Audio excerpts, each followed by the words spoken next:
मच्छर रैकेट की पावर को दोगुना करने वाले हैं। इसकी पावर इतनी बढ़ जाएगी कि अब ये मच्छरों के साथ साथ घरेलू मक्खियां देखते ही धुआं हो जाएंगी। साथ ही हम बैटरी बैकअप को भी बेहतर बनाएंगे। इसमें लगाएंगे एक लिथियम आयन बैटरी, जो कि आपको किसी भी पुराने मोबाइल में मिल सकती है। अगर आपको ये वीडियो पसंद आए तो लाइक करें और चैनल को सब्सक्राइब करना ना भूलें। सबसे पहले स्क्रू ड्राइवर से रैकेट को डिस्चार्ज करेंगे और स्क्रू खोलकर कवर हटा देंगे। इसके बाद हम रैकेट के अंदर से पुरानी बैटरी और एसी इनपुट कनेक्शन को हटा देंगे, क्योंकि अब उनकी जरूरत नहीं है। लेकिन ध्यान रहे, बैटरी से जुड़ी हुई वायर को हम नहीं काटेंगे, उसे वैसे ही रहने देंगे ताकि नई बैटरी को उसी से जोड़ा जा सके।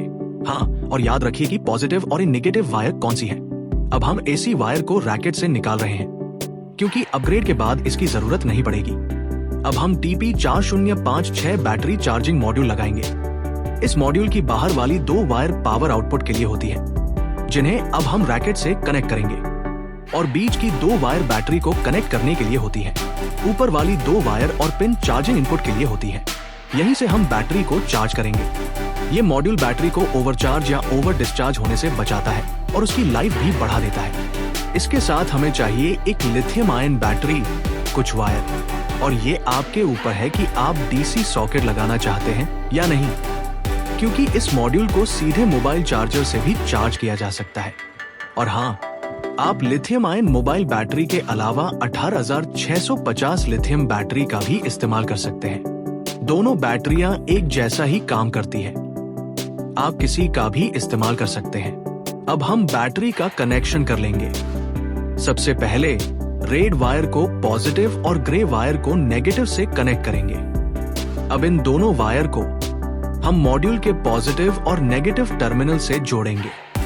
अगर आप सोल्डर फ्लक्स का इस्तेमाल करेंगे तो सोल्डरिंग में आसानी होगी।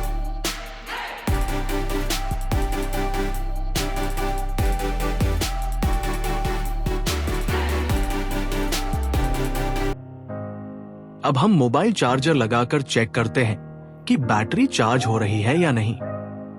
जब रेड लाइट जलती है तो इसका मतलब होता है कि बैटरी चार्ज हो रही है, और जब ब्लू लाइट ऑन होती है तो बैटरी पूरी तरह चार्ज हो जाती है।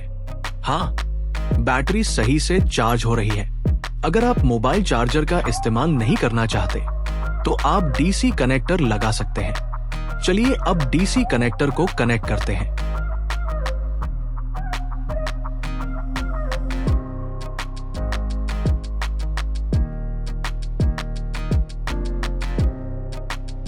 अब डीसी कनेक्टर की पॉजिटिव और नेगेटिव वायर को मॉड्यूल के पावर इनपुट से जोड़ेंगे। फिर चार्जर लगाकर देखेंगे कि सभी कनेक्शन सही से काम कर रहे हैं या नहीं। हाँ, सभी कनेक्शन सही से काम कर रहे हैं।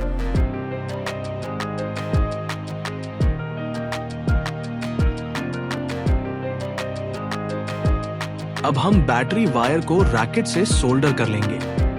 उसके बाद हम एक बार चेक करेंगे कि रैकेट बैटरी पर काम कर रहा है या नहीं। यहाँ एक जरूरी सलाह है, बैटरी की वायर को रैकेट में सही तरीके से पॉजिटिव और नेगेटिव कनेक्शन पर ही जोड़े, वरना सर्किट खराब हो सकता है।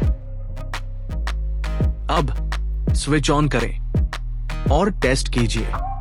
रेड लाइट जल रही है, इसका मतलब है कि सब कुछ सही से काम कर रहा है। इसे स्क्रूड्राइवर से शॉर्ट कर ले ताकि असेंबली के वक्त आपको शॉक न लगे।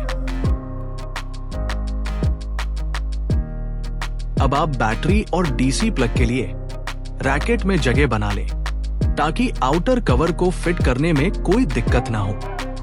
बैटरी की जगह बनाने के बाद सोल्डर गन की मदद से डीसी फीमेल सॉकेट के लिए भी स्लॉट तैयार करें।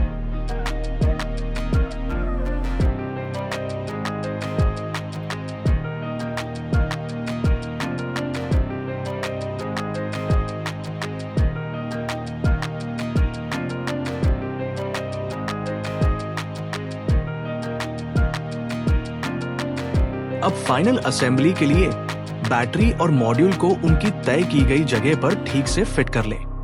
सभी वायर कनेक्शन को एक बार फिर चेक कर ले कि कहीं कोई ढीला तो नहीं है। इसके बाद रैकेट का आउटर कवर सावधानी से लगाएं और सभी स्क्रू को अच्छी तरह टाइट कर दें। ध्यान रखें कि कवर पूरी तरह से बंद हो और कोई वायर दब न जाए। इस तरह आपकी फाइनल असेंबली पूरी हो जाती है। कॉन्ग्रेचुलेशंस, आपका इलेक्ट्रिक रैकेट अब पूरी तरह से मॉडिफाई हो चुका है और बैटरी से चलने के लिए तैयार है। अब आप इसे आसानी से चार्ज कर सकते हैं और बार बार यूज कर सकते हैं। और हाँ, अगर आपको ये प्रोजेक्ट पसंद आया हो तो वीडियो को लाइक और शेयर करें। चैनल को सब्सक्राइब करें ताकि आपको आगे भी ऐसे मजेदार प्रोजेक्ट्स मिलते रहें। धन्यवाद।